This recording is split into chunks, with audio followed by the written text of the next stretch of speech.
Hello everyone, here is our very first PowerPoint. Um, just kind of an overview of environmental science. Calling this one Unit 0 because it's not really part of the AP curriculum, but I think it's important to get a little background. So here we go. So what's awesome about environmental science, it's not just a natural science, it's also a social science because we're looking at how nature works, how we as humans interact with it.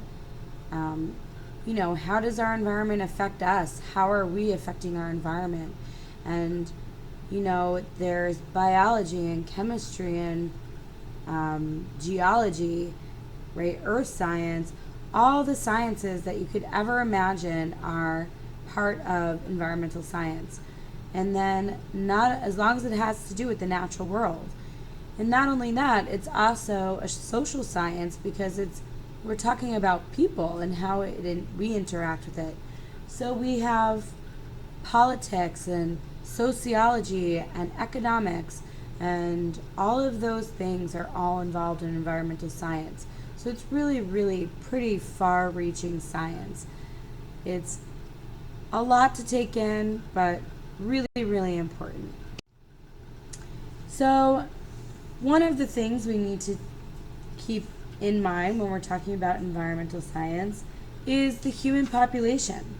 Obviously, humans are affecting the earth, and the more we have, the more it's going to affect the earth. You probably have seen this J-shaped curve or this exponential growth of human population. And right now, the human population is almost at 8 billion people. The more you have, the faster that growth is going to go.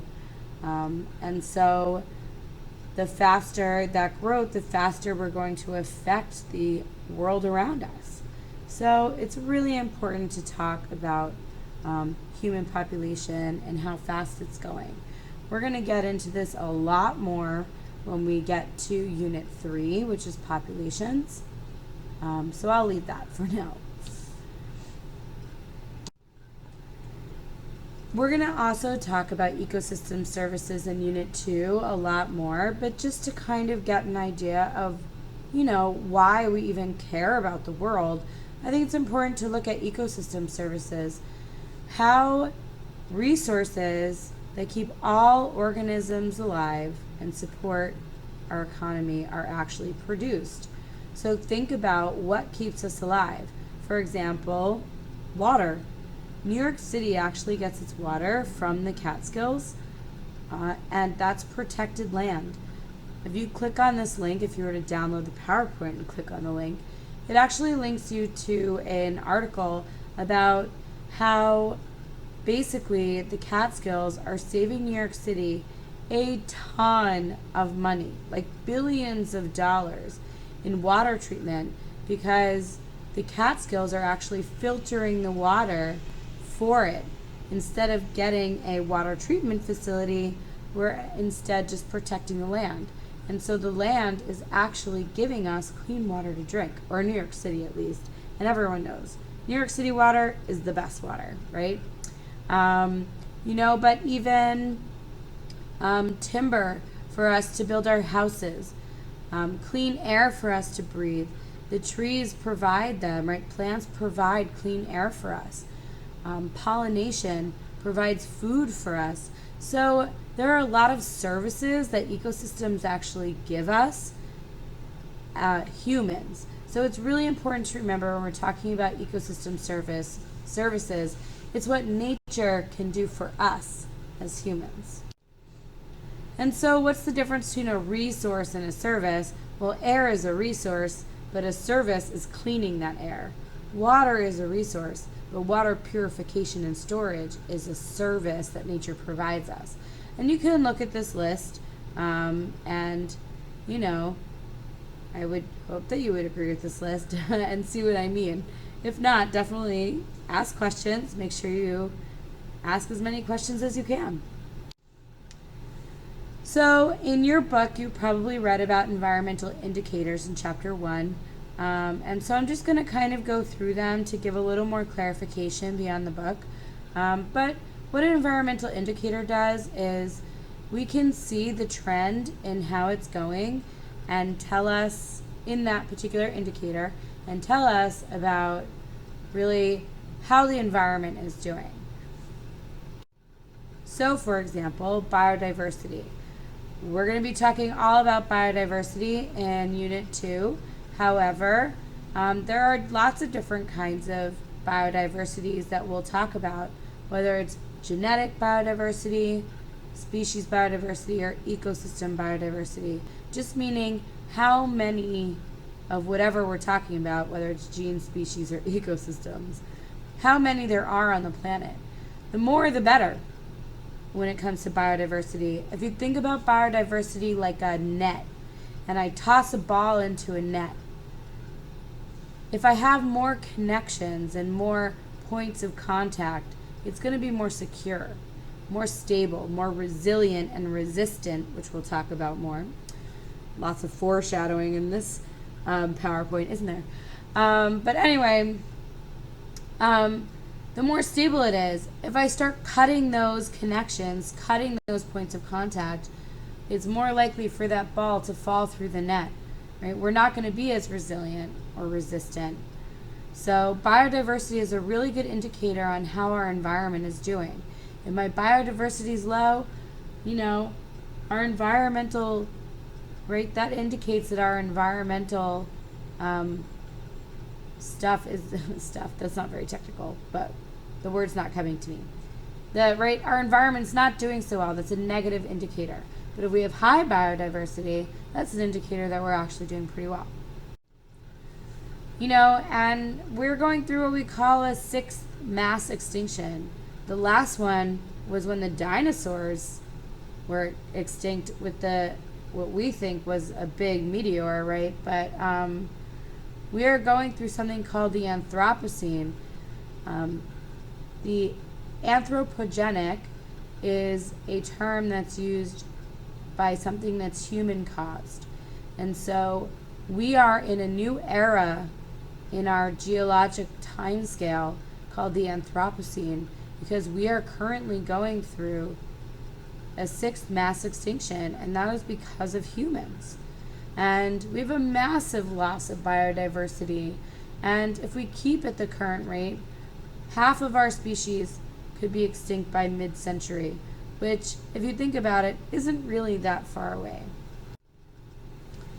Food production is another really good indicator of how we're doing environmentally. So if you look at this graph, and remember I told you in your book, you always want to look at the graphs and their captions. This is per capita grain production, meaning how much grain per person, not in total. So you have to keep this in mind. When you're keeping this in mind, you also want to remember our exponential growth curve. So since the 1950s, food production has really evened out. And that seems really like counterintuitive. Our population's grown, so how can that be that it's evened out? Well, our production hasn't evened out. Our per capita production is evened out. So our agriculture has to keep up with the number of people. So something called the Green Revolution happened, and we have mass agriculture to keep up with this mass production. And so that is a really good indicator also about if our food production starts dropping, we may not be able to feed people. But this is not an island, right? It's not isolated. You really have to take into account population as well. So another thing is also surface temperature and carbon dioxide we also have to consider. If we look at this trend, and we will definitely talk about this when we get to global change and climate change, but climate change is really like overarching through the whole class because it's such an important topic. But our overall trend from 1960, when we started looking at the levels of carbon dioxide, has increased, right? So it's steadily increased. You can see there's actually this annual cycle of rising and falling carbon dioxide levels. But overall, we have a big increase from the 1960s to, this chart's a little dated, but now, right? It's actually even higher. It's up in the 400 parts per million now, our carbon dioxide concentration. But if you think about the annual cycle, I'll explain it more in class, but you have to think about where the mass of the land mass on Earth is. On Earth, most of the land is in the northern hemisphere. And so when the leaves are out in the northern hemisphere in the spring and summer, my photosynthetic rate goes up, or my rate of photosynthesis goes up, and my carbon dioxide levels drop. Whereas as they fall off the trees, right, my photosynthesis levels go down, and so my carbon dioxide levels start to rise. And so that's why we see this annual cycle. But overall, an increase. And as you probably know, the hotter the Earth gets, the more carbon dioxide, right? It's this positive feedback loop, which we'll talk about, but more foreshadowing. Right?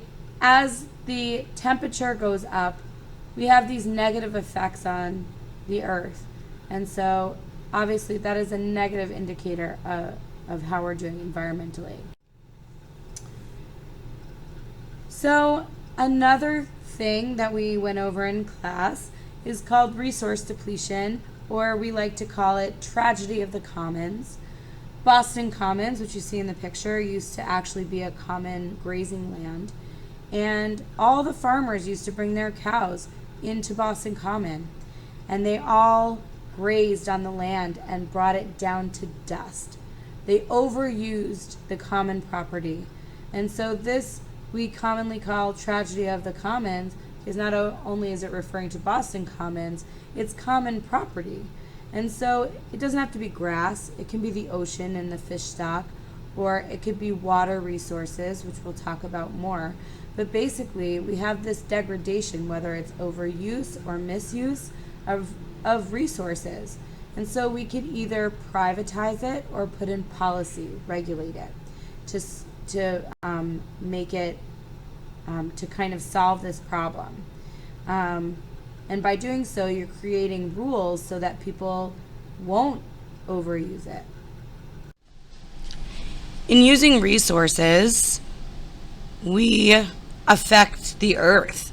And so when we want to measure something like this, we look at something called the ecological footprint. So basically it's a measure of an individual or a country's consumption, meaning if we use resources, what amount of the earth do we need to actually, does it take to actually support that? And so this little hyperlink down here can lead you to a current ecological footprint per capita, lead you to a website by country. But I want to bring your attention to the two diagrams at the side. I'm sorry, figures at the side. So the top figure is the countries with the largest total ecological footprint. So the largest ecological footprint in order. China being the first, the United States being second, India being third, and on and on and on. But at the bottom, you can see that it's an ecological footprint per person or per capita. So you notice that India is not even on this top 10, doesn't even make the list, where Qatar is the top emitter per capita, but not even on the top 10 list of the countries, the total per country. So why is that? And we want to start really analyzing why we think that is, right? Start using our brains a little bit. India is a very large country, or very large populated country. And so you can see that per capita, it doesn't even make the top 10. And that's because there are people in India who are in severe, severe poverty. And so their ecological footprint tends to be less, right? Because their consumption is less. Affluence really increases your footprint. It increases the amount of resources that you're using. And so per person, India doesn't make our top 10 list, but as a country, because it's so populated, it makes the top country list. Whereas Qatar, it's kind of the opposite.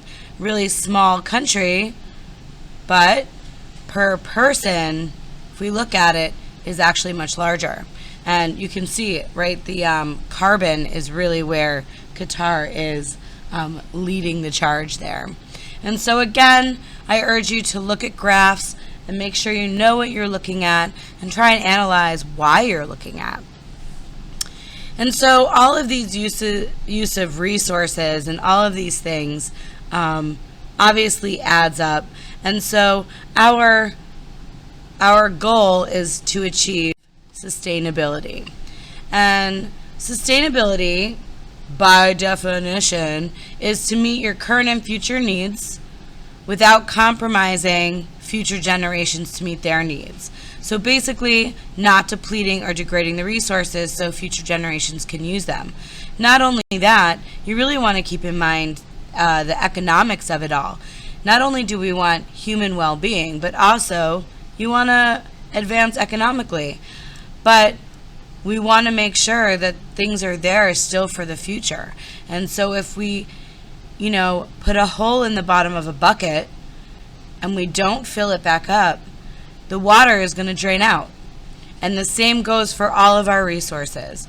We need to make sure that we are using things so that we can sustain those uses in the future. And so sustainability is really what would be, what would be ideal.